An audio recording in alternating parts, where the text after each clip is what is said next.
nag-attempt po kayo na magkaroon ng courtesy call sa kay Pangulong Ferdinand Bongbong Marcos? Kasi kung hindi lahat na ginagawa nyo kung hindi nyo madaan sa legal, hindi nyo rin madaan sa kalsada, probably kung diretso mismo sa presidente, baka aksyonan niya? When he went on a state visit sa Japan when was that? Early this year, di ba? We came out with a statement demanding or asking that he take up the matter with the then Prime Minister, I think it was Prime Minister Kishida, no? But Malacanang came out with a statement the day after saying that the matter of the comfort women has already been resolved and will not be taken up.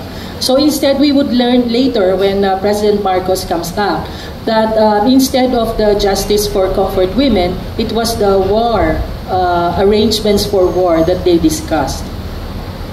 And in fact, that was the occasion for a protest action that was staged by the Flowers for Lolas in March, first week of March 2023. Yun yung sa Japan Embassy?